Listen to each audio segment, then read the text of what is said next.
one, blah blah. It doesn't help anybody. And for me, I don't see it as a weakness where somebody tells you, please, can you just reverse so that we make a progress? Like I think that should be around Osomagana on Saturday.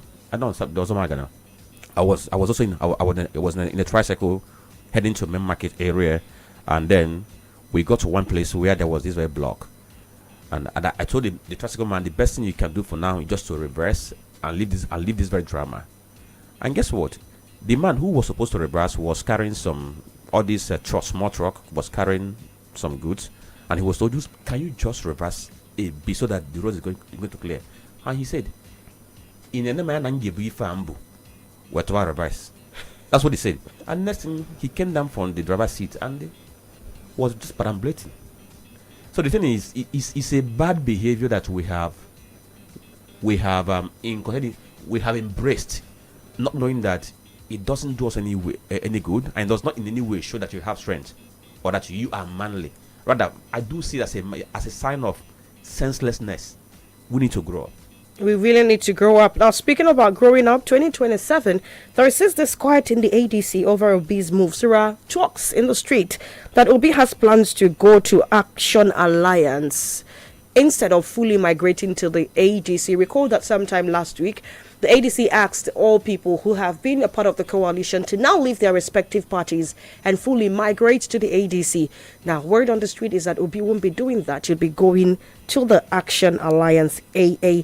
However, the former the national coordinator of the Obedient Movement, Unisa Tanko, has said that nothing like that is on his table. There are no moves coming from the team generally in that regard. But Tony, the question would be, going by all permutations, all talks that have been made around the ADC, the possibility of zoning, the possibility of not zoning. I think I also say right on this story that said Obi is running away from a contest. That's the insinuation, that he doesn't want a place where the primary election is going to be open for all. And I also saw a report sometime last week that spoke about dollarized primaries. He wouldn't subject himself to dollarized primaries. We all know who that finger is pointing at. And so the question is, do you believe, have you heard anything concretely in the line of Obi moving to the Action Alliance? And do you think he has any reason to do that? Is that a wise decision in the first place? Remember, we are approaching 2027 and political dynamics are just manifesting as expected. And everybody's trying to measure where it will be very suitable for him to come up top on whatever quest he has. So talking about Obi and this issue of Action Alliance, but whether it is a misconception or confusion, the truth remains that Peter Obi for sure is still in Labour Party, but Labour Party has leadership crisis. And we saw the young woman, how she embarrassed Julius Abure, saying that Abure is being used by some opposition or some rival elements to frustrate Obi's ambition. Knowing that, and when you talk about ADC, we saw what he said in the last time he made public statement, that he can only step aside for a younger aspirant. That will be when he may have lost the presidential primaries under ADC. But we all know that Atiku, apart from the primaries of APC in 2015, which saw the emergence of President Muhammadu Buhari by the support given to him by the current president Asiwaju Bola Ahmed Tinubu, Atiku came third in that election or in that primaries, where Buhari came first, and then Kwankwaso came second, and possibly Atiku came third or thereabouts. So that's the only primary Atiku has been involved, and he did not come top. And since that very day, he has not lost any primaries he has fixed. So we've seen the issue of dollarization, and the strategy has always been to buy delegates and ensure that the delegates get the work done for him. And he knows how to go about it. He has the network. So facing Atiku in any primary is more like losing hope. And Obi is such a person that will not bring out any penny to give a candidate or a delegate, to vote for him in a primaries. Atiku is known for that. So if you pit Obi and Atiku in ADC primaries, it's obvious that Atiku will emerge the winner. There's no doubt for that. And Atiku knows that. And he knows that the only way he can step down is only when he's defeated in primaries. That tells you his mindset. So Obi has seen that ADC is not an option. Because the idea is let Atiku not face the primary, not be party to the primary. He will not be in the ballot. So for the fact he has put himself up for primaries, so Obi is looking elsewhere. So now the issue is, where would that be?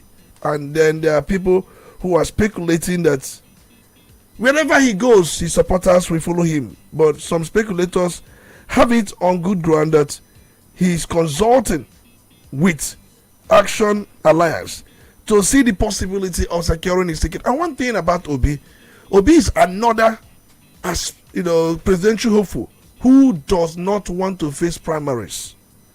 Take it or leave it. He doesn't want to face primaries. For him, primaries are monetized, dollarized. It does not depict somebody with the capacity, the popularity to become the candidate of a political party. So for the fact that we have situations where some of these primaries are monetized, so he doesn't want to face primaries. Look at his emergence as the candidate of Labour Party. Remember, Pat Otomi was the candidate of the party. He stepped down for him. Immediately, he left PDP and came into Labour Party. Pat Otomi stepped down for him. So that's the kind of person Obi is. Remember, in fact, during the PDP primaries, he had wanted zoning, PDP to zone and micro-zone the presidency to Southeast. And immediately, PDP indicated that they were not shopping for something like that. Obi left the party. So it is important that we contextualize some of these things. So the point remains that, yes, his party remains Labour, but a move to Action Alliance, being rumored, because it's still in the realm of rumor, is a possibility for him, judging by his antecedent, judging by the fact that he doesn't like to face primaries, and his reason being that primaries are monetized. So that's just the situation. So the fact we can take from here is that you agree with this very story that there could be an element of truth in the story that Obi might be looking elsewhere for 2027, because he had sometimes said that definitely he's going to be on the ballot, but the party is not yet determined. So you agree that he's going somewhere, right? Definitely, from the look of things. All right. Okay, so let's not go this very way, because I think I said initially when we were starting the very program that I was once having this very conversation with somebody to the point that I even wrote on it. I said that 2027 could be an antithesis for former Anambra Governor Peter Obi, based on the way he's going to handle it. Because why did I say so? I said, one, I had seen Obi not contesting for presidency under ADC, and also neither contesting on the Labour Party. This is my own permutations for my own calculation. I don't see Obi contesting under ADC because he has no chance there. Why? As long as Atiku is alive, as long as he breathes, as long as he's in ADC, Obi cannot contest primaries. The chance of VP in ADC, he won't even go for the VP. He had tried it before, it didn't work. So I don't see him going for primaries and defeating Atiku. That's number one. And the another interesting thing there is this, because I had asked this very question: would Obi think that he has a chance in ADC when he was not involved in the settlement that led to the ADC conceding its leadership? Because if you understand how parties are taking over, it involves billions of naira. Money must change hands for leadership of party to vacate and allow you to come in and populate. Now, to what extent did Obi play part in the population of the new ADC leadership? Very valid question. How many of his men were able to get positions? And if your men didn't get positions, how do you think that when it's time for primary, it's going to go in your favor? So that one is taken care of. Then the fact that he's still dragging his feet to decide whether to be in the AP in the ADC or to remain in the Labour Party shows that he has his eyes set somewhere. Let's say being come to Anambra State, where we have a go-by election. We know how he politicked during the last by-election. he left Labour and supported ADC. In fact, his support for ADC made Abambo to leave the Labour Party to go to ADC to contest for the Anambra South in that district. And now, each time you ask somebody like John Nwosu of the ADC whether will be supporting him or not, he gives you a cryptic answer that if you pay attention to, you know that all is not well, that he has been left in the limbo. Now, what am I saying? Obi is neither here nor there, whether in the Labour Party or in the ADC. Now in Anambra, last time again, we saw how he was after the by-election. It appears as if he's back to Labour Party, trying to support Labour Party candidates and what have you not. So there's this very mixture of where he is aligned, whether it's Labour or ADC. Then the issue of each time questions about where he stands comes up, he never gives you a direct answer. He never gives you an answer. Okay, this is where I stand, or this is where I did not stand. And we have not seen him making any effort to see if they are going to reconcile the problem in the Labour Party. So the way things are now, I don't see Obi contesting the presidency in 2027 under any of these two parties, unless something miraculous happens. And then you now talk about what it might do to his political ambition. Because for me, the fact that we went into the last general election, the one I had in 2023, Obi was on his own, Atiku was on his own, and the votes of the opposition were divided. And people felt that that was the reason Mr. President won. And they are now saying that let's come together and be able to pull a block vote to be able to defeat Mr. President. And he joined in the talks. For the fact he joined that very talks, any 11th hour move he makes to pull out, he's going to have a backlash. Now he's going to lose some supporters. There are some persons who are sympathetic to him, who are going to say, oh, is this man's nature? They are going to pull out. So the way he manages it will determine whether his political career is going to end in 2027 or whether he will still have any chance of contesting for anything in Nigeria. And also take note, if he fails to scratch anything substantial in 2027, he should kiss goodbye to any presidential ambition. You know, these things in politics, you have your time. Once you have your time and nothing comes out of it, once your time is gone, it's gone. It will be hard for you to claw back into that very system. So, Tony, the question now would be, since did you see Obi significantly getting involved in the move to ADC? Then I'm asking, if the AA, that's the Action Alliance, is the destination, has he been involved in the affairs of the Action Alliance from the background or in any way? I think the issue is he is chopping for a political platform, to contest the presidential election, and he's keeping his options open. Was he part of those that populated, because ADC had been there for a very long time? Ralph Nwosu, we know very well, have been the national chairman of ADC from the time ADC was registered as a political party. So he was part of those who had meetings over time. El-Rufai, Senator David Mark, and many of them. They were all part of it. Atiku was part of it too. So for now, many of them, as we speak, they have not been registered in ADC. They are not card-carrying members of ADC. I don't think if Atiku is a card-carrying member of ADC. I don't know if, the last I checked, if he had been registered as a card-carrying member of ADC. So they were all making permutations, and it's very clear in what they are doing. He was part of meetings, engagements, discussions to have a coalition party to unseat the ruling APC, no doubt. But from the way things are, his own quest is that ADC should zone the presidency to southeast, or to the south to start with, then microzone to southeast. And we have seen David Mark, who came out to say that there is no zoning, that the ticket of the party will be thrown open. And Obi is not in tune with the ticket being thrown open. Remember, I said earlier on, he does not like facing primaries. And his reason is primaries are dollarized, monetized. Yes, and he always wants zoning, micro zoning, to give him that chance. He has not got the money to give to these delegates. So he has been his style. Immediately ADC made it known that there will be no zoning, that the presidential ticket will be thrown open. That caused disquiet in Obi's camp. And remember, knowing fully well he does not stand a chance to face elaborate primaries, what does it portend? He has now started shopping for a new platform.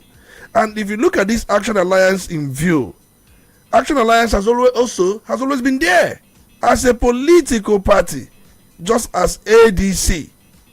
And one thing for sure is that probably the current national chairman of Action Alliance is, I think, an Igbo man, Barrister Kenneth Udeze.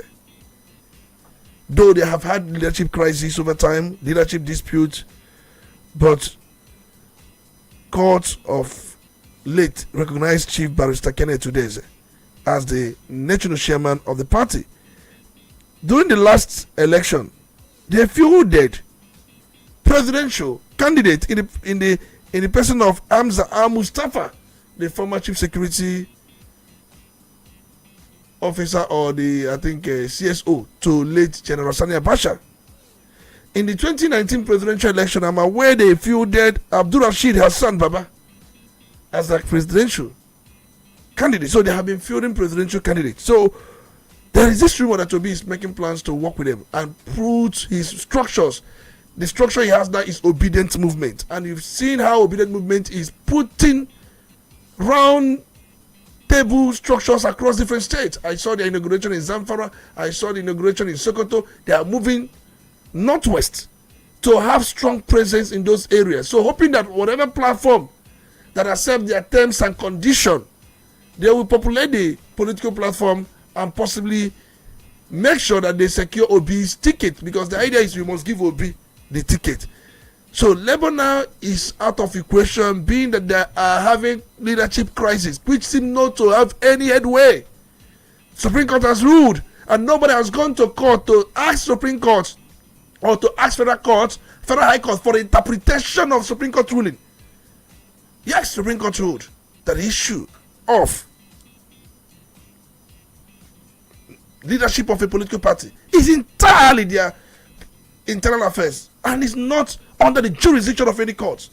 But for Abuja to come up to keep making claims to the leadership, and the Supreme Court in part of its ruling says that somebody whose tenure has expired cannot remain there in perpetuity. So there is need for them to go back to Federal High Court to seek proper interpretation, owing to the fact that INEC seem not to be helping them in any way, but they are not doing that. So, and the election is fast approaching, so there is possibility that Obi is consulting with ADC and other political platforms, not AA alone. He has seen that his chance in ADC is so slim, not AA. We have about 19 political parties already in the country with new registrants, the ones INEC registered last. So we have ADA.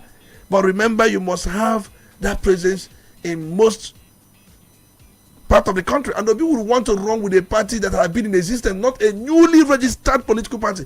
Time will not permit us to let you know the difference between a newly registered political party and a party who has been there before now. So he is considering a party that have been there before now, not a party that is newly registered. So his concentration is mainly on parties that have been there before now. All right, then, definitely we keep our fingers crossed to see how this eventually pans out. A lot of permutations have been made concerning the vehicle that is eventually going to convey Obi to the ballot come 2027. I also recall that when the ADC movement happened, there were already talks that from then that Obi would most likely not move to the ADC because of this entire drama around Atiku's life ambition and the fact that if he goes there, if Atiku is on the ballot for the ADC, that means Obi would have to use another party, or his chances would be near zero in terms of inching close to Asorok. But I also would like to find out, Tony, at the center of all of these things is the future of the ADC, especially with the talks about the ADC supposing to hand its ticket to the South. Do you think that there is a possibility in that? I mean, in terms of zoning, and don't you think it should happen sooner than later so that people like Obi would know where they stand? ADC has made it known through the acting national chairman, Senator David Mark, that his ticket is open, that they are not considering zoning. And one thing about ADC is a conglomeration of political hopefuls, those who are ambitious. They are not considering unseating APC. They will sound that their concern is to unseat APC. If your concern is to unseat APC, what are those things you think you will have better than APC? APC is producing a Southern candidate in the person of President Bola Ahmed Tinubu. You have to come back and think of what to do. Do you see yourself matching him? I listened to Oshomole last night. He said that even Atiku Obi ticket, joint ticket, cannot unseat President Bola Ahmed Tinubu. And I don't know what gives him that confidence to make such statement. I don't know, probably because he's incumbent, one, and they have other machineries of government that are going to deploy. Yes, security agencies and INEC, which the president has some level of influence. That's what Ochemole said. So it means that Atiku on his own cannot even challenge the president. Obi on his own cannot even challenge the president. That the nearest they could come is for them to form a joint ticket. And if that be the case, can ADC, I don't see the strategies that are deploying, can they come out and say, can we have Obi Atiku joint ticket?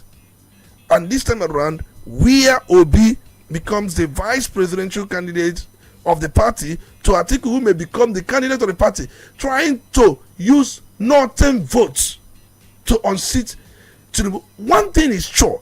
What do you want? Do you want to unseat APC, or do you want to be a president based on candidates that are parading or aspirants and they are parading? If they want to be president based on their personal ambition, like Atiku, like Obi, it is not going to be possible in 2027.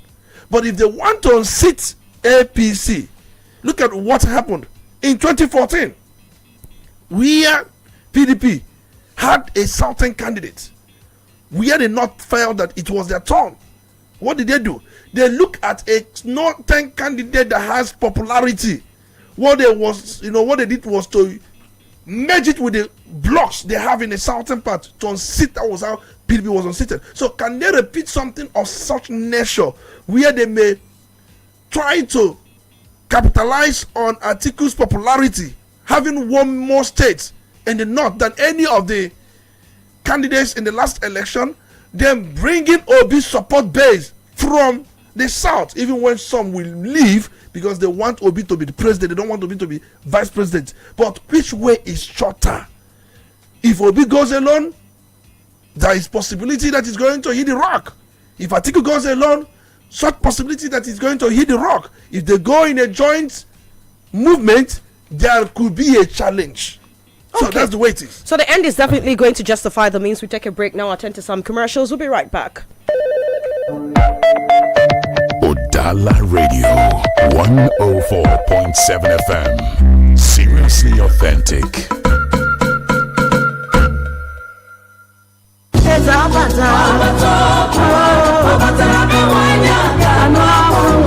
People of Upo and the entire Anambra State, get ready for a life-changing apostolic invasion. It's Upo City-wide crusade, powered by Upo Christian Association, with the Restoration Apostle Johnson Suleiman, live in Anambra State. A divine awakening for signs and wonders. Come and witness the mighty miracles of God in a prophetic atmosphere like never before. Upo City-wide crusade. Theme: the Lord, He is God. It will also feature anointed songs ministrations by Ambassador Chinyere Odoma and Minister Adrian Alex. The date is Tuesday, 28th of October at 4 p.m. and Wednesday, 29th of October 2025 at 8 a.m. and 4 p.m. And it will be happening live at Walter Eze Memorial Secondary School Field, former Boys Secondary School, opposite All Saints Anglican Church, Upo Dunukofia Local Government Area of Anambra State. For inquiries, call 0903 952-1048 or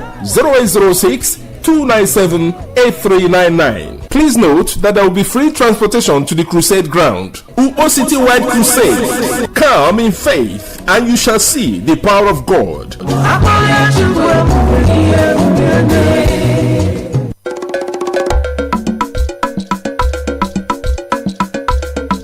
Udala Radio 104.7 FM.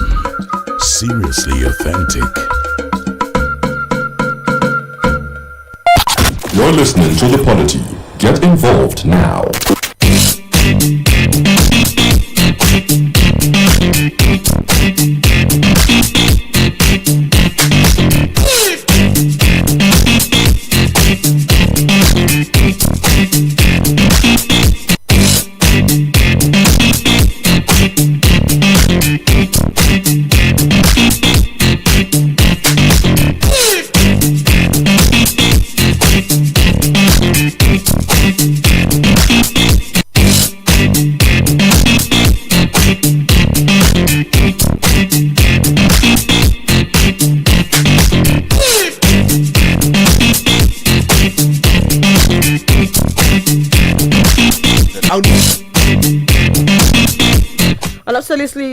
Absolutely, still the Polity on Udala Radio 104.7 FM, and of course, the conversation is still going on in the building, and we are going over to some education matters.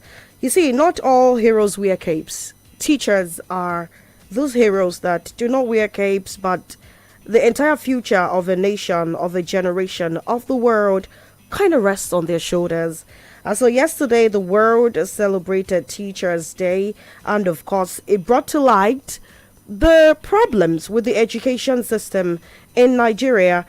Somewhere on The Guardian, we have Tinubu NLC British Council lamenting education challenges in Nigeria. Now, these education challenges are vast. They are stuff that an average Nigerian can easily relate with. Some of the things that have been called for are our life wages for teachers, better remuneration for teachers.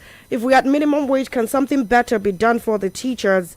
And talks like that. And of course, coming down to Anambra State, where schools have done amazingly well at the competition across the country. Earlier on, I read some of those wins that have come to Anambra State in the education sector. I left out a few, talking about GSS Ojoto being first runner-up for the best public junior secondary school in Nigeria. Cosmos Nwata of Ibariam Farm Settlement Primary School coming first as the best public primary school teacher in Nigeria. Of course, we also have Amaka Obaka of Prince Memorial Secondary School Onitsha, who won the first runner-up for the best public senior secondary school administrator in Nigeria. There is Oka Fongozi of Community High School Unkwele Zinaka as the first runner-up best public junior secondary school administrator in Nigeria. There is also Edozio B. Nena of Model Primary School Akabo Ojoto, first runner-up best public primary school administrator in Nigeria. They received gifts, Tony. These are supposed to encourage the work in the field. But this year's Teachers' Day is focused on building on the potential of teachers. You see, personally, as a parent, I've observed that the work that parents do is a scratch on the surface compared to the impact that teachers have on both the character, on the academic performance, and general outlook of our children. And so we've seen people who were deviant kids. Their parents couldn't tame them. But they tell you that there was a particular teacher. He had to, spare the rod and spoil the child. They will tell you he flogged sense into me.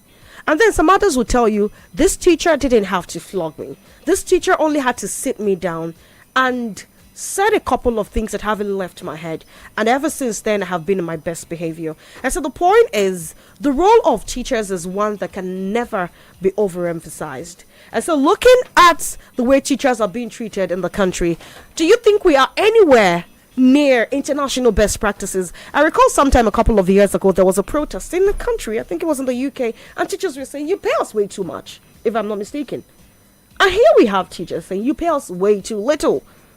Where do we start with this move towards making the education sector do I say, one that would attract the best brains. You go to universities, you see professors coming to school on bikes. You see professors, worn out shoes. This is not because they are so soaked in academics, they are nerds, they don't have time to take care of themselves. No, because they barely earn enough. But also forgetting the fact that getting certain academic qualifications and trainings cost a whole lot. I mean, you need to do a publication in a journal, probably to boost your work, to get your PhD, or as you inch higher in the academic circle, and you are not budgeting for anything less than 100,000 for one publication. We are talking more than the minimum wage. So where do we start in this journey towards not just making the education system better, more attractive for the best brains to stay in it? Franklin told us a story a couple of days ago about people who refuse to teach in Nigeria, but outside of the country, they are doing it happily. That means something is really lacking at home, something taking the joy away from teaching. And also, how do we go about training our teachers? It's one thing to have a degree, but a lot of trainings need to go into the people who teach our children. We need to do a lot. There's no doubt. We have the worst education institutions and facilities in the world. There's no doubt. And when we talk about the World Teachers' Day, which was celebrated yesterday, we know very well that it is a day set aside to celebrate teachers, to celebrate their ingenuity. There is no doubt. But how are they being treated is the most important thing, because I know from the day this celebration started in 1994, following its establishment by UNESCO in partnership with International Labour Organization, UNICEF, and Education International, EI, teachers in Nigeria, they have been moving from what we say in the local parlance, from frying pan to pan. Let me start with the issue of remuneration. It is important for us to note that, yes, we have in Nigeria about colleges of education, about 170, there's no doubt. We have 21 federal colleges of education and then 49 state colleges of education, and we also have over 100 private colleges of education in this country. But go and check the state of these institutions and what the teachers or the people who are manning these institutions, what are being paid. Let me just make a statement on issue of payment. I think if you talk about teachers, what are being paid in the United States of America, a teacher earns about $65,000 in a year. This is according to Glassdoor. Average teacher salary in United States of America is about $65,000 plus dollars. So that's over $5,000 every month. That is it. But here in Nigeria, do you know the teacher salary in Nigeria? I won't say much about this because of time. Teacher salary, a teacher earns in Nigeria an average of 100 to 120,000. That's what they earn. And if you convert it to dollars, it's about $65 per month, and which is about $780 per year. That's what a teacher earns in Nigeria, $780 per year. And where his counterpart in the United States of America is earning about $65,000. Do you see the gap? The gap is too much. But let me also congratulate Anambra State, because it is not easy, just as you have said earlier on, that in Nigerian context, we saw Wally War Primary School 2 being the overall best primary school in Nigeria. And one thing we must also note is that President Teachers and School Excellence Award was first instituted in Nigeria in 2007 by the federal government as an annual ritual of recognition, where schools and teachers across Nigeria compete not for excellence or just applause but affirmation. So last year, I think Anambra State went home with about 9 medals, right? For this year. Last year, they went home with 5 medals. Last 2 years, they went home with 5 medals. In fact, they have dominated that very presidential award. There's no doubt. But just like we have always said, a lot needs to be done. In Nigeria, I'm looking at Nigeria generally, I'm not talking about Anambra State here. Because if you look at it, there are some states that don't have adequate manpower, especially number of teachers. We still have over 22 million Nigerians who are out of school. I remember very well, vividly, that even we have over 94,000 or 95,000 plus shortage of teachers across the country. Is a concern. 194,876 teachers, according to a report by the Universal Basic Education Commission. That's a shortage in primary schools. It tells you a lot. Yes, we are aware that globally the world is lacking about 44 million teachers. Remember, this shortage we have in the country tells you a lot. Nigeria has currently about 915,913 primary school teachers that serve about 31.77 million pupils in public and private schools. Only about 70.8% of basic school teachers meet required qualification standard. So I don't want to go into some of these intricacies. The key thing remains that there's so much to do, even in secondary school. I don't want to start drawing comparison, what is going on in South Africa, what is going on in Kenya, what is going on in Rwanda, I don't want to draw this comparison because there will be no time for it. But the key thing is we must upgrade our institutions and then equip them with teachers, qualified teachers. I was told that there are some schools that did not even employ teachers from 2018 to 2022. There are some states that did not employ teachers from 2018 down to 2022, and there are some that have not even done that. Possibly why it is maybe Uhure for Anambra State, it could be because 10,000 plus or thereabout were recruited, but that is still not enough. It doesn't mean that the state is not still lacking teachers, but they are augmenting and then bridging the gap and being there at the top. So we must reward teachers by good payment. There is no doubt. Look at what their counterparts elsewhere, what they are being paid. You may not pay up to that amount because of issue of purchasing power parity and issue of the value of currencies. We may not, but at least we must bridge the gap. The gap is too wild. Nobody wants to go into teaching profession. If you ask a young woman, a young boy, before now, they will tell you they will not go into teaching profession. Teaching profession is as old, from 3,000 to 250,000 BC. I think the oldest profession in the world is prostitution. Outside that, teaching profession is one of the oldest. Outside prostitution being the oldest.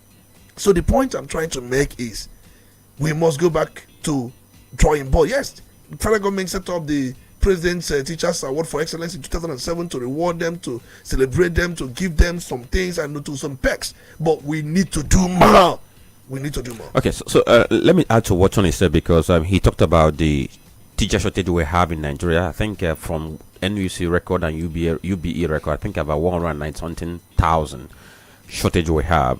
But because we're talking about what we can do to make teaching better in Nigeria, I think that should be last week. We talked about the issue about teaching, which I made reference to what's sustainable somewhere else, and I said in Anambra that we commended the government of Anambra State for employing more teachers, but in some other areas that I want us to go a touch, a notch higher, for us to be able to restore that dignity and the prestige that teaching profession once had, when we had many men who were in that very circle and they used to help us to instill discipline in our young people.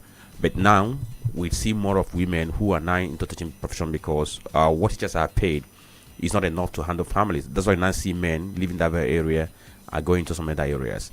I want us to close the gap in the teacher to student ratio, because look at what is recommended worldwide. It's about one teacher to between 15 to 20 pupils. That tells that will help the teacher to have a close eye on the pupils or the students. But in Nigeria, what we have now, we have about one teacher to 50 students. And in that very case, you see, like when you go to primary schools, or when you even go to secondary school, you go to primary school, you see one teacher, taking care of all the subjects in a class of about 50 pupils. You go to secondary school, you see one teacher teaching just 1, just 2, just 3. Let me even share my experience when I was doing my youth service in Jigawa State. When I came to the school, and the subject I was assigned to teach, there was no teacher already existing in that very subject. In fact, I was meant to teach 2 classes, but I end up teaching like, SS1 to SS3. And I know how tedious it was for me, even as a youth corps member. So we have to close that very gap in teacher to student ratio, bring it down to a reasonable extent. Then, aside the clamor for improved remuneration for teachers, they need that you pay a teacher 120,000, 200,000 naira. In fact, anybody who even some private schools don't even pay up to that. Yes, some private schools they pay 50,000 naira, 60, 70, 80, 35. And so I'm trying to concentrate on government school, because we need to increase what teachers go home with reasonably. For me, I'll be glad that we begin to de-emphasize, this emphasis on political positions. That's where the money is. All political appointment, that's where the money is. And that's why everybody is scrambling towards that very direction. If we de-emphasize that and then push that very money to teaching, you will see the best of brains, the best of hands coming back to teach our children, because we need the best of hands to be able to mold our kids. And aside this very money too, I want to see government, pushing out some incentive, because we know that everybody wants to teach in the urban area, and there are some schools in interior villages. Now, the teachers who are sent to these very areas that are interior, like people who are sent to riverine area, that should be incentive that should make them to live there and want to teach there. I know a lecturer who lectures at Maritime University, Okerenketo, in Warri North. He travels on water for about 30 minutes before he gets to where he lectures. But something is pushing him to go there. So if we can get that very incentive for teachers, maybe do it in a way that those who are in the urban area, of course, they have their own incentive, but those who are in the rural area, they should have more incentive that can help them to stay there and teach. Because what I have discovered is that most teachers who are sent to rural areas, they stay there for like 6 months, 1 year. They're looking for transfer because there's no amenity there. They want to live there, to go to places where they have amenities. Then the issue of teachers having quarters. Do teachers still have quarter? Because teachers don't even have enough money to go home with, and the little they have, they spend it on feeding, spend it on housing, and now you see that the housing is the rent is going beyond. See what government need to do in that area. So anything they need to do to be able to help this teaching profession, so that it will regain that prestige it once had, so that we can get those best hands to come back. Do you know that these days, somebody graduates with first class and you offer him job, he turns it down? That is what I'm saying. But before, if somebody is leaving school with first class, person looks forward. Exactly. If you are a first class student, you definitely be a good teacher. That is one. I'm thinking what government needs to do is teachers should have vehicle. They should have houses. There is a way government will come up with a scheme whereby through their salaries and entitlements there will be deduction, where if by the time a teacher finishes or stays 30 years or 35 years as a teacher before retirement, the teacher should be able to own a house and at least have a vehicle. You know why I'm saying this? Tony, do you know how long it takes for gratuity to be paid? These things were done in the past. Let me give you an instance. These things were done in the past. I don't see why a teacher should not have a vehicle, a teacher should not have a house of his own or her own after being in that profession for 35 years. We are talking personal houses. Franklin was talking about teachers' quotas. I went to a federal government girls' college, and I was raised in a home where everyone went to a federal school. It is almost a standard practice across federal schools in Nigeria for there to be a robust teaching quotas. There are senior and there are junior staff quarters. Do you get the point?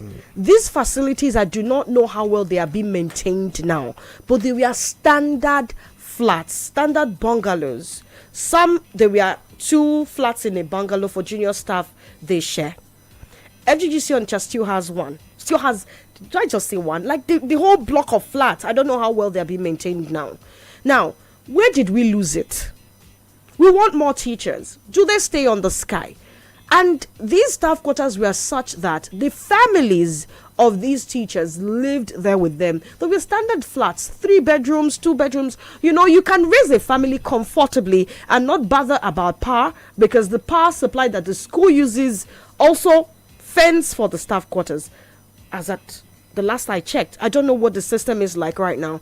And if the system has gone below that instead of improving, there is a problem. There is a problem. Now, in state-owned secondary schools, there used to be small, something close to what the federal schools had, but the federal schools had a more robust plan. I am telling you that in federal government colleges, the last I checked, the bursar has a different apartment. It's like a bungalow on its own, built for the bursar.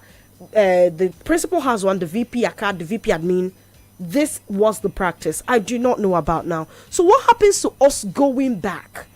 Even if they can't own houses, can you prove? I mean, a person that you give a house to stay in for the 35 years the person serves you, at least the person can now save up and build something that the person would retire to. Chisom, let me say this. The president wasted 350 billion, giving how many households? About 8 million. 8 million households, 25,000 naira per month, which I describe as pure waste. If we have invested that amount in education, it will take care of some of the things we are seeing. I don't see a reason why a teacher will retire without a home. It makes no sense. And what we are saying is that they may be part of a contribution. It may be a contributory scheme. They bring their own part. Government support their own part for them to have a home. We had this in the 60s, in the 70s. In fact, many rushed being teachers. Now nobody will want to. It was Why? for the noble, for the best brains. No. See, we can go back. These things, we are throwing money on daily basis. We are throwing away money on things that are irrelevant, inanities. These things are doable. These things are practicable. When you talk about low income, housing scheme, I mean, a bungalow where the lands are, these things won't be, rocket science. The amount we are talking about will go a long way. Make this profession attractive. Make this profession to be something the Gen Zs will look into and say, let me go in there. No Gen Z will take up teaching profession, and we're talking about shortages. We have reeled out the numbers according to different statistics. The number will keep widening until we have no one to take care of the future, to teach these young generations. What did these young people do to us that we cannot give them a better tomorrow, a better future? So it is very appalling, and we are having quacks everywhere. Someone who probably finishes secondary school, the next thing the person is a teacher. What would the person teach?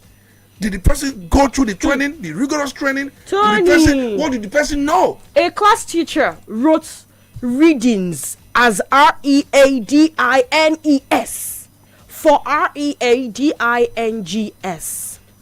That tells Picture that. That tells you the quality of people we have in the classrooms. And that is not because Nigeria as a black nation has stopped birthing and producing bright brains. No. But because the systems where we need them, we cannot afford to keep them there. And so their families hustle to jackpot. Not for me to belabor this thing, because sometimes when I look at the kind of policy we make when it comes to teaching profession, I keep on asking myself, who is doing us? He talked about the quality of teachers we have. Was it not fella who sang it many years ago? Teacher mean nonsense. You know the song, right? Now, so in Nigeria, where that was under the past President Buhari, where we were talking about we engrossed in either to increase the retirement age of teachers to 65 years or 40 years of service. And I know that some states have adopted this. And I keep on asking myself, if a teacher is well taken care of, at the age of 55, he wants to retire to go and rest.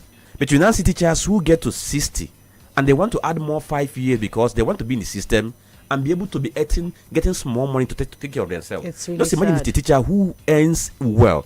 At 50 or at 50, 55, 60, he's tired and he wants to go and settle down and rest. So the thing is, the kind of policies we do evolve in the country, just policies that try to look at our problems from the symptomatic approach, other than go to what the real issues are and deal with them, and all these things will be gone forever. All right, sadly so. We take a break now, attend to some commercials. We'll be right back. Udala Radio 104.7 FM. Seriously authentic. This life no balance. We wake up early, work hard, sleep late. then we do it over and over again in the pursuit of success. The hustle is the hustle, but you got to shine your eyes. Good or bad, one call can change everything. The hustle got you here, but the right call takes you there. True caller, take the right call. Your quality bread, Wendy's bread, for your family breakfast. Wendy's bread,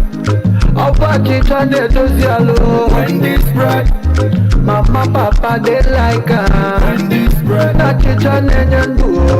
Wendy's bread, even children, they like Wendy's bread, Wendy's bread, Wendy's bread, you get it better, tasty, we go sweet your belly. Wendy's bread, Wendy's your bachama, Wendy's bread, champion, Wendy's bread, your tasty bread. You can contact us on our official address, Second Business Park, Enugu Road, GRA, beside Onitsha, Anambra State. We also have another branch at St. Michael Plaza at Tandy Road. Also contact us on 070-1149-1571. Wendy's bread, your tasty bread.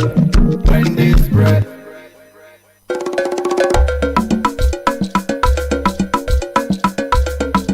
Udala Radio 104.7 FM. Seriously authentic. You're listening to The Polity. Get involved now. And absolutely, we are gradually getting down to the point where we get to open the phone lines. We see the calls buzzing or the call lines buzzing. We know that you want to say something concerning the topics we've discussed this morning. But quickly, Tony, let's look at this story. The Punch says court rejects minister's bid to stop UNN from releasing his academic records. I'm talking about Uche Naji, speaking about the minister for science and technology. Exactly. You know, I was trying to not mix things up because when I first saw his portfolio, it's expected that someone holding an office like science and technology, Tony, this is supposed to, you know, you're supposed to be levels ahead. And then to think that this certificate in question is in medical biology, med lab. Biochemistry and microbiology. Okay, not med lab. Biochemistry and microbiology. And I was just trying to, you know, science and technology. Is that possibly why? You know, I was trying to make a connection. And to think that this certificate is also in contention. The school says, he was here. We know he was admitted. But we do not know if he finished. I think it's clear now. He has admitted that he did not finish. So what it means? No, what he said is that certificate was not given to him. That they refused, to give him the certificate. But he paraded a certificate that was not issued to him. Which certificate did he tender to the Senate during the screening? Which certificate did he tender to the DSS during the screening? The fact remains that Geoffrey Uchechukwu Naji, the current Nigeria's Minister of Science and Technology and Innovation, has committed a big foul. Let me put it that way. Is he going to lose his office? It rests on Mr. President. The court has ruled that political appointments are not based on the issue of qualification, but he will be prosecuted for forgery. He will be prosecuted for forgery. So it is very disappointing that a young man, I think the last many knew him was when he became the candidate of APC in Enugu context. He was the one that contested that very seat with the current governor. What has his performance been like since he went into that office? His performance, remember, this man, before he became a politician, he was an entrepreneur and a businessman. He was making some supplies, medical supplies. He was importing sanitary pads, medical utensils, medicals, a lot of medicals. He made his money through those things. And then from there, he has been inspecting quite a lot of federal government agencies, trying to coordinate and articulate national policy on science and technology, trying to give a roadmap. So for now, we can't say concretely this is what he has done or not. But the key thing is, how can you come up with a fake and forged certificate? It is a national disgrace. Exactly what happened to Salisu Buhari in 1999. Remember, Salisu Buhari brought Toronto certificate. He never went to Toronto University in Canada. He never had any. In fact, he falsifies his age Sanusi Buhari was born in 1970. In fact, he falsified his age that he was born in 1963.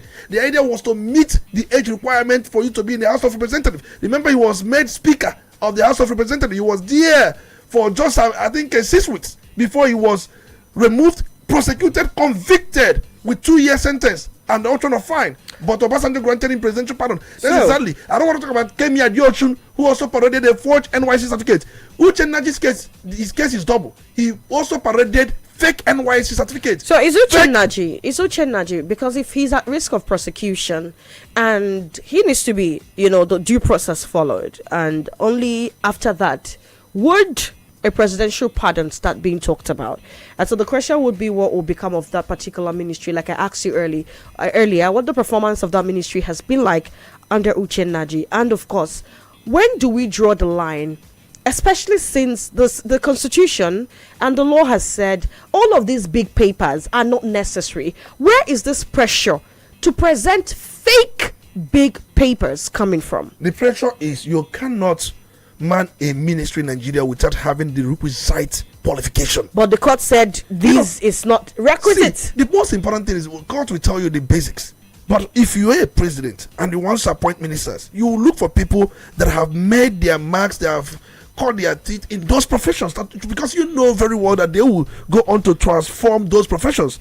You talked about. Has it been transforming? And that's another thing. I know very well that Uche Naji, so far he has attracted about 7.9 million euros direct investment for a green, mechanical, and methanol hydrogeological. How well are the people feeling the impact? But the thing is, you ask how well are people feeling the impact is left to be feeling. It just attracted a project, and then that project comes under these guys of direct foreign investment for green methanol and hydrogen industrial complex, and then he has been on these energy projects and clean energy assets. So you can even talk about satellite and space capacity expansion. He has also more about, there has been federal approval for new satellites, Nigerian Sat-3, Nigerian Sat-4, and also Nigerian Sat-5 and Nigerian Sat-1. So these are some of the things he has matched out. And then issue of health and biotechnology. He's talking about establishment of Africa's best insulin manufacturing plant in Nigeria. Remember, most insulin many Nigerians use, these things are imported. And the issue of diabetes, mellitus, and how insulin is being used. And he's talking about see, he has got some programs going for him. But the thing is, forgery is a criminal thing, no matter what. And possibly his exposition why he had been undertaking medical supplies and medical businesses probably gave him this impetus or gave him this momentum. All right, then, until we start to prosecute these people and also probably have a digital platform where all certificates are registered and can be verified. When we stop shutting down groups that try to, probably sponsor these things free to make sure that we have a digitized way of checking these things and reducing fraud, we'll probably keep having the likes of Uche Naji, the likes of Kemi Adeosun climbing into places of power. We have a lot of them parading in different parastatals and different sectors of the economy. I mean, these ones are on the news because they are ministers. Now linking him to President Bola Ahmed Tinubu, saying is a case of the Chicago State University. That what is the difference? Go to Twitter. That's what is trending. 08032216973, Join the conversation. We're totally out of time. I am so sorry we're adding to your time. We can do this in 90 seconds. That's a minute and 30 seconds. You go straight to the point. No need for long formalities. And of course, tell us what you think. Be as objective as possible. Good morning. Good morning. Yeah, good morning. Good morning. You're welcome. Samuel calling from Onitsha. Go ahead, Samuel. World War II was the school I attended as a teenager, as a small boy. So I'm happy to hear that they have won a presidential contest. So I'm happy for the school, and the name is now ringing all over the country. So I'm happy for them. I heard something from you during the analysis. You said prostitution is the oldest profession in the world. Yes. Why is prostitution a profession? Depending on how you see it. You have to explain to me, because I'm beginning to have a kind of soft mind where prostitutes are, because I see them as committing crime and sin. So if it's a profession, I have to apologize to them.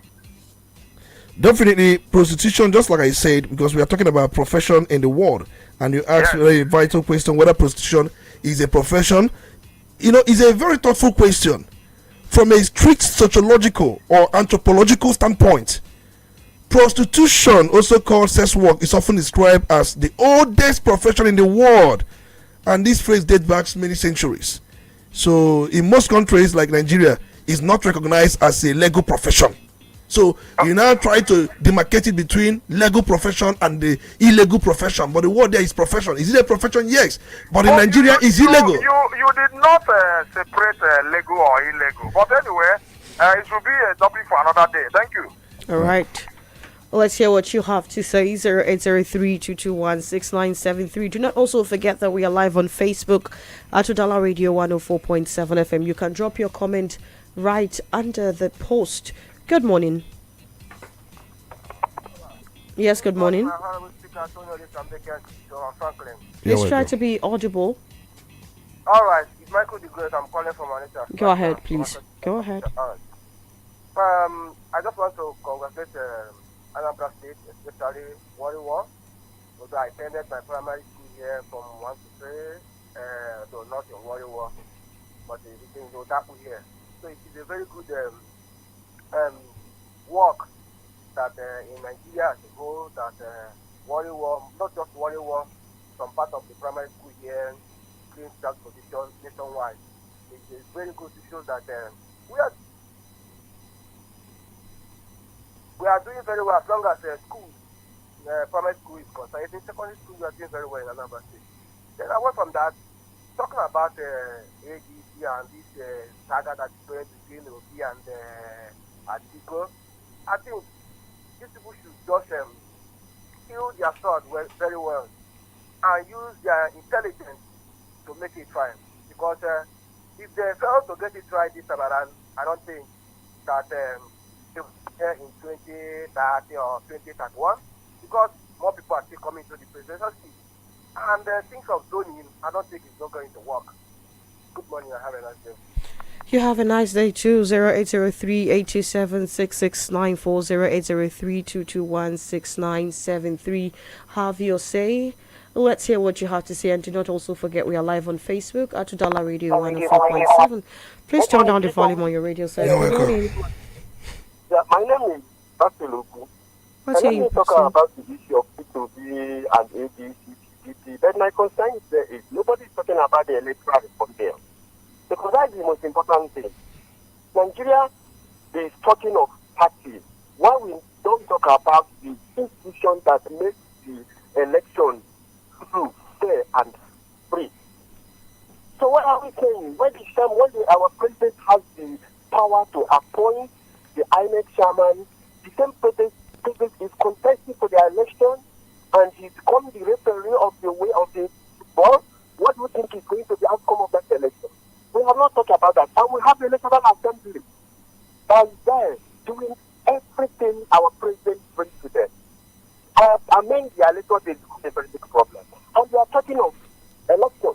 So what do you think the election will be like? It's just like come and go. It has already been there. So nobody should be talking about people going to this place. Which institution is going to ratify this thing? Which type of election are we doing? Are we going with the rivers and rest of them technology, or are we going for manual? Which one are we going? So please answer this question for me. Are we going for manual or technology election? I don't think. Thank you. All right then. Thank you for your contribution. Good morning. You should try to reconnect now, Tony. Would you want to answer that right away? Maybe later on. All right then. Let's see what you have to say. 0803-221-6973, 0803-827-6694. Good morning. Yeah, good morning. Good morning. Yeah, Franklin, Chisom, and Dr. Olisa Mbeki. You're welcome. This is Chidi Chukuma joining you from home. Go ahead, Chidi Chukuma. First and foremost, I must congratulate Nigerian teachers for this year's Teachers Day, especially the Anambra teachers. Yes, their performance is very heartwarming, and I want to tell them that they deserve the best. Nigerian teachers all over the world, especially Nigerian teachers, deserve the best. Everybody, including the president of Nigeria,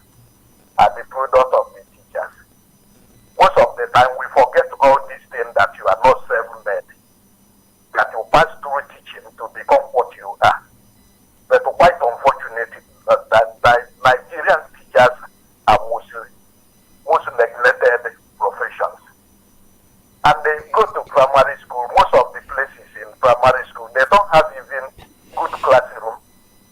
And also, is it abomination for headmaster or headmistress to have a air condition office or even fan? And is it abomination for teachers to have a good structure? Remember that in olden days here in Nigeria, that even if you are passing C, once you pass CC, there is something that is left for you. At the point of appointment in any areas of this life, that employment, once you are employed, that we give him something. Even there are people that have vest at that time, or even 504 and so on and so forth. That is the welfare of the workers at that time. When we tell people that this can happen here in Nigeria, it is very hard for them to believe. So we have to look at the welfare of the teachers, the school environment. There are things that attract the best brain. If the structure there is inviting and the welfare is okay, their payment and so on and so forth, then it will attract the best brain. Look at the primary school and secondary school as a foundation for learning. You can't see males anymore because the salary there is not encouraging and the welfare is so bad. And that is why men have run out of the school environment and he left for the people who are just managing it for managing sake. So we need to revisit all these things so that the best brain will be attracted back to school once again. Thank you and God bless. Thank you, Chidi Chukuma. Let's hear you. Good morning. Good morning, my lady. Good morning. Good morning, Dr. Tony Olisa Mbeki. You're welcome. And my friend, Franklin. It's a lovely day here. I don't know how it is there in Osha. That's how we used to call it then. You see, Naji, I'm rather mixed. Yeah, I'm disappointed. Because just the other day, he was on a radio. He was supposed to be on a radio interview in his own state. He brought someone else. Someone else came up to speak for him. And this is gradually becoming the norm. He didn't go for the interview personally, address, but he sent someone. And now this is it. I mean, you got to select someone. University of Nigeria is just around the corner. It's in your home state there. You got to lie, you lie. This is quite infantile and absolutely stupid. Or probably is a pathological liar. But no matter, it must be proven to be right. In education, do you know that we the elite, especially the elite politicians, are envious of our teachers? Why? Because they know us inside out. So they know when we are eating body. So we must bring them down so that they don't look at us like that again. We must dictate their salary, their condition of service. Anything we give them, they must take. Otherwise, do they have an alternative or an option? So they must be there. And it is rather sad. Look at our educational institutions. Has anyone ever wondered why education has suddenly become a cash cow for the elite universities, elite boarding schools, elite smaller schools, nursery, even creches for the elite. What happens are people in the villages, we keep pushing them down. Instead, some people get salary. Here in my bush, excuse me, a lot of people, there are schools where they don't pay salary. That's really sad. They go and sit there. They may never handouts for another. It's all over the place in our bushes. Not to talk of our bushes up north, our country, Nigeria. God will help us. Have yourself a blessed day, right? Have yourself a good day too, Odaze. Let's head over to Facebook and see what you've got to say. Or do we take one more call, Franklin? Facebook, we're out of time. All right, okay, then. so Dr. Mrs. Molebra from Owerimo State says, as teachers celebrate their day, let us revitalize the image and respect for teaching as a vocation by increasing public awareness on the value teachers in society and national development, Let us express gratitude sincerely for the positive influences teachers have on our learners. Let us all contribute in making teaching as an attractive profession and in giving teachers the needed support and assistance. Teaching is a noble profession and not an all-commerce affair. Let us motivate and appreciate teachers. Then Paulinus Honor, thank you for watching from Asaba. Godswill Okoye said Atiku has all it takes to win primary election but has nothing to win a general election. Even at his home polling unit, it's better for P2B to leave that coalition party and Labour Party to join Zenith Labour Party. Mbechiobi from Ihela says, first of all, let us thank our teachers from Anambra State for making us proud again. And secondly, on the issue of our brother Mr. P2B and the ADC, Obi is now politically confused. That's according to Mbechiobi. Ekegona says on the story speculating that Goodluck Jonathan could join the ADC coalition is a good addition of power to fight APC bad leadership. Then Arinze Bartholomew Enede from Inoma says, talking about education, most schools in Anambra West local government area are yet to resume this academic session. The government should do something to encourage children from the area to go back to school. Development should be extended to the area for teachers deployment. Okay, for teachers deployed there to be comfortable to do their work efficiently. And then Stephen Chielo, thank you for watching. Chukwudi Joshua.